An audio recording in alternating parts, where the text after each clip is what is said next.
This bill allows for disallows conversion therapies on those who lack the decision-making abilities, whether that's from age or from mental capacity. And I can understand that to a certain degree. What I don't understand is how such individuals are given approval for conversion therapies to begin with. I mean, if they're not able to, as the bill says, to understand the nature and foresee the consequences with regard to reverting to their biological gender, then they certainly wouldn't understand that to begin with. So I'm just wondering how you can, in good conscience, allow that to happen. I mean, am I wrong? Am I reading this bill wrong? Are there now individuals undergoing conversion therapy who cannot and do not understand the consequences of what they're doing? They cannot foresee the things in the future. Am I right in reading that right? I think so, but Art, I'm not quite sure what your point is. I mean, we do have quite a few laws, for example, in contractual laws that talk about people who have entered into agreements who did not have capacity and therefore, or were subject to undue influence, and therefore these things are overturned. So I'm not quite sure of your point.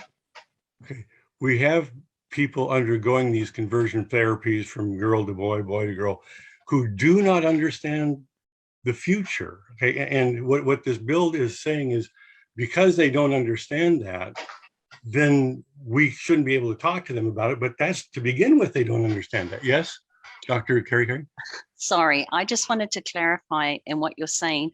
Could we just keep the language very clear? Because we're talking about conversion practices, which are the coercive behaviors that we are wanting to ban. It appears from now, I think I'm figuring out that you're saying that anybody who wants to be gender affirming, that's a conversion practice. Is that correct?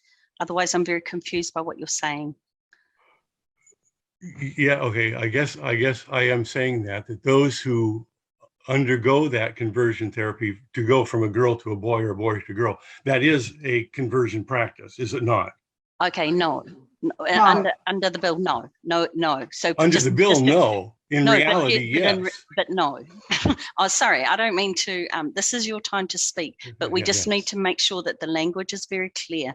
So just maybe instead of calling it conversion therapy, call it gender affirming practice, for example. Okay. Just so we're clear what you're saying, because the bill is the conversion practices. Okay.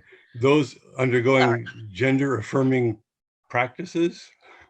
But that's the ones they want, as opposed to the ones that they're trying to suppress or change their. Right. That's what they want. Gender affirming practices. I'll give you a few more minutes since we've got that clear.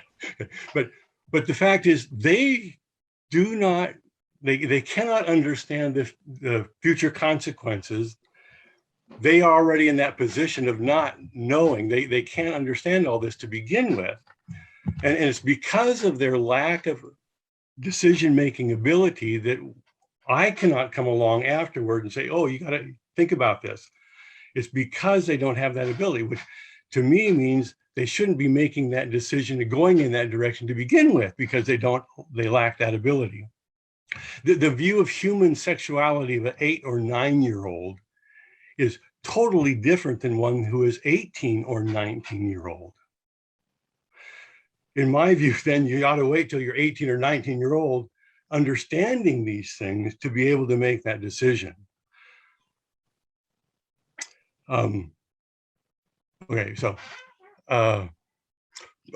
in my written submission, I cite a study that said that 80 to 95% of gender dysphoric pre-pubertal children will accept their biological sex by the end of adolescence. And that's why, in my mind, it's better to, let's not work on the children. We need to protect our tamariki, okay? They are vulnerable and they can't foresee the future. They shouldn't be either pushed or even allowed to go into this because they cannot understand what's going to happen in the future.